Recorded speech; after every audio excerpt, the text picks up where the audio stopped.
Welcome to ABCD. நான் உங்க சகோ. நான் ஸ்கூல் படிக்கிறப்போ இந்த உலகம் சூடாகுதுன்னு சொல்லி கொடுத்தாங்க, குளோபல் வார்மிங் நடக்குதுன்னு சொல்லி கொடுத்தாங்க.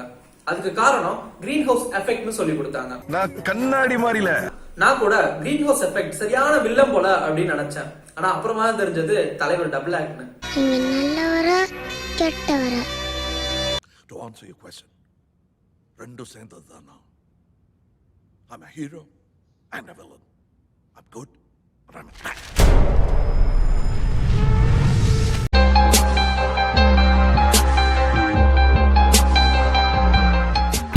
கிரீன் ஹவுஸ் எஃபெக்ட் நல்லதா கெட்டதான்னு பாக்குறதுக்கு முன்னாடி கிரீன் ஹவுஸ் எஃபெக்ட்னா என்ன, இந்த பேர் அதுக்கு எப்படி வந்துச்சுன்னு பாத்திரலாம். இந்த பழங்களையும் காய்கறிகளையும் விளைவிக்கிறதுக்கு சூரிய வெளிச்சம் ரொம்பவே மஸ்ட்டுங்க. ஆனா நிறைய நாட்டுல இந்த சூரிய வெளிச்சம் அவ்வளவு அதிகமா கிடைக்காது. சோ இந்த மாதிரி சூரிய வெளிச்சம் அதிகமா கிடைக்காத நாடுகள்ல இந்த மாதிரி காய்கறி பழங்களை எப்படி விளைவிப்பாங்க அப்படின்னா, ஒரு கண்ணாடி வீட்டுக்குள்ள பாத்தீங்கன்னா இந்த காய்கறிகளை பயிர் வைப்பாங்க. நம்ம எலக்ட்ரோ மேக்னெட்டிக் ரேடியேஷன் வீடியோல பார்த்த மாதிரி. மச்சான் நீங்க பாத்தீங்களா? நீ பாத்தியாடா? இல்லையே மச்சான், இல்லையே.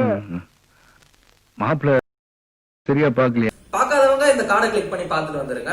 சோ நம்ம எலக்ட்ரோ மேக்னெட்டிக் ரேடியேஷன் வீடியோல பார்த்த மாதிரி ஹீட்டும் சரி லைட்டும் சரி ரெண்டுமே ஒரு விதமான எலக்ட்ரோ மேக்னெட்டிக் ரேடியேஷன் தாங்க. சோ இந்த கிளாஸ் ஹவுஸ்க்குள்ள வர்ற சோலார் ஷார்ட் வேவ் ரேடியேஷனுக்கு, அதாவது லைட் ரேடியேஷனுக்கு இந்த கிளாஸ் 80 to 90% டிரான்ஸ்பரண்டா ஆக்ட் பண்ணுங்க.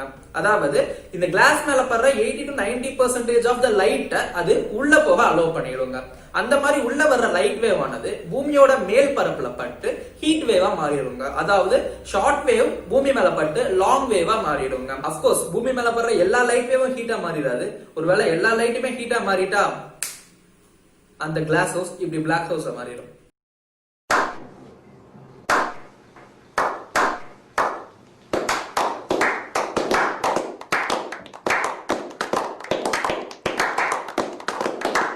இந்த மாதிரி பூமி மேல பட்டு ஹீட் லாங் வேவா மாறின ரேடியேஷன் சரி இந்த வீட்டை விட்டு வெளியே போலாம் கிளாஸ் பக்கத்துல போறப்பதான் கிளாஸ் ஒரு ஷாக்கிங் நியூஸ் கொடுக்குது.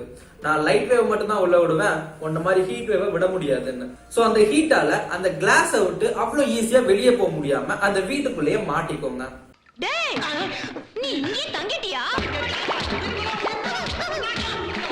சோ அப்படி ட்ராப் ஆன அந்த ஹீட்டை யூஸ் பண்ணி தான் அந்த கிளாஸ் ஹவுஸ்க்குள்ள இருக்க பிளான்ட்ஸ் எல்லாம் நல்லா வளர ஆரம்பிக்குங்க.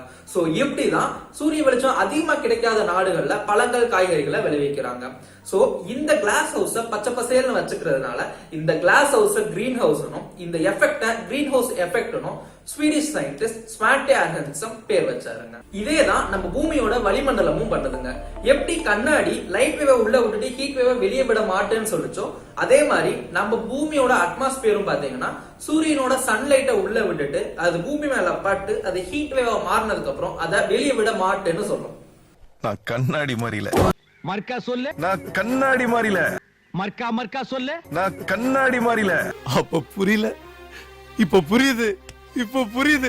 சோ பூமிக்கு உள்ள வர்ற வெப்பம், பூமியை விட்டு வெளியே போற வெப்பம், பூமியை சுத்தி தங்கி இருக்கிற வெப்பம், இது எல்லாத்தையும் ஒரு சமநிலையில வச்சிருக்கிறது பூமியை சுத்தி 200 கிலோமீட்டர் திக்னஸ்க்கு இருக்கிற நம்ம பூமியோட வளிமண்டலம் தாங்க. ஒருவேளை நம்ம பூமியில இந்த வளிமண்டலமும் இந்த கிரீன் ஹவுஸ் எஃபெக்டும் இல்லாம இருந்துருச்சு அப்படின்னா, அதாவது இப்ப நம்ம நிலா எப்படி இருக்கோ அந்த மாதிரி இருந்துருச்சு அப்படின்னா, சூரிய வெளிச்சம் படுற பூமியோட ஒரு பக்கம் பாத்தீங்கன்னா பயங்கர நெருப்பா கொதிக்குங்க. அது சூரிய வெளிச்சம் படாத இன்னொரு பக்கம் பாத்தீங்க அப்படின்னா ஒரே குளிரா இருக்குங்க. ஏன்னா பகல்ல பூமி வாங்குற அத்தனை வெளிச்சத்தையுமே அது ரிஃப்ளெக்ட் பண்ணிரும், இரவுல அது பயங்கர குளிரா இருக்கும். ஏன்னா நம்மளை சுத்தி தான் வளிமண்டலம் இல்லையே.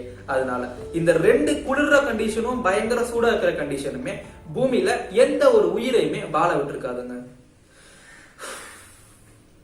என்னவோ இப்போ கிரீன் ஹவுஸ் எஃபெக்டும் இருக்கு, வளிமண்டலமும் இருக்கு. சோ நோ இஷ்யூஸ் அப்படின்னு நினைச்சோம்னா அங்கதான் ஒரு ட்விஸ்ட் இருக்கு. நம்ம அட்மாஸ்பியர்ல இந்த ஹீட்டை ட்ராப் பண்ணக்கூடிய கெப்பாசிட்டி பாத்தீங்கன்னா CO2 சொல்லப்படுற கார்பன் டை ஆக்சைடுன்ற கேஸுக்கு தாங்க அதிகமா இருக்கு. சோ இந்த CO2 கேஸ் மத்த கேஸஸை கம்பேர் பண்றப்ப நம்ம அட்மாஸ்பியர்ல ரொம்பவே கம்மியான அளவுல இருக்கிறப்பயே இவ்வளவு அதிகமான ஹீட்டை அதால ட்ராப் பண்ண முடியுது.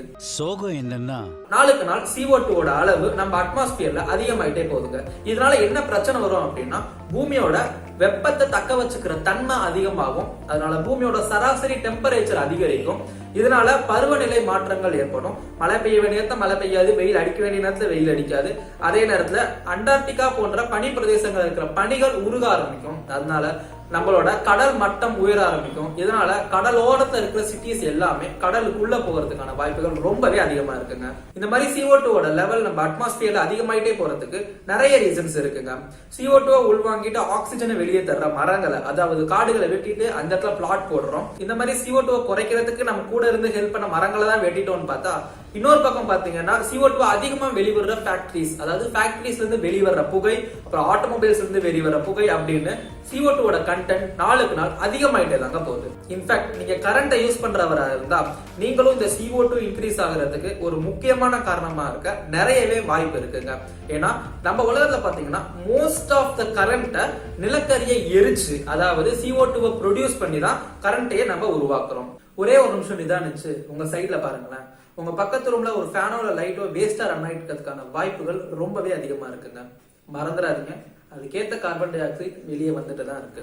நம்ம சூரிய குடும்பத்திலேயே ரொம்ப சூடான கிரகம் சூரியன்ல இருந்து 2வதா இருக்கிற வெள்ளி கிரகம் தான், முதல்ல இருக்கிற புதன் கிரகம் கிடையாது. அதுக்கு ரீசன் தெரியுமா? Yes, green house effect. ஏன்னா வெள்ளியோட வளிமண்டலம் ஃபுல்லா இந்த கிரீன் ஹவுஸ் கேஸான கார்பன் டை ஆக்சைடு தான் ரொம்பவே அதிகமான லெவல்ல இருக்கு. சோ அது உள்ள வர்ற ஹீட்டை ட்ராப் பண்ணி பண்ணி பண்ணி புதனை விட அதிகமான வெப்பத்தை தக்க வச்சுக்குது இந்த வெள்ளி கிரகம் தான்.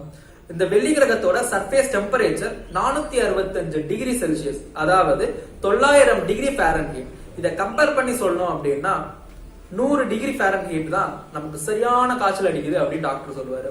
அப்போ 900 டிகிரி ஃபாரன்ஹீட்னா எவ்வளவு வெப்பம்னு பாத்துக்கோங்க. என்ன பண்ணணும்னு உங்களுக்கே தெரியும். அதோட தமிழனா இருந்தா ஷேர் பண்ணுங்கன்னு சொல்லி கேள்விப்பட்டிருப்பீங்க. நம்ம வீடியோக்கு மனுஷனா இருந்தா ஷேர் பண்ணுங்கன்னு சொல்ல வேண்டியதுதான். சோ இந்த வீடியோ ரொம்ப இன்ஃபர்மேட்டிவா இருந்துச்சுன்னு நினைச்சீங்கன்னா மறக்காம உங்க ஃப்ரெண்ட்ஸுக்கு ஷேர் பண்ணுங்க. லைக், கமெண்ட், சப்ஸ்கிரைப் மறக்காம பண்ணிடுங்க. நான்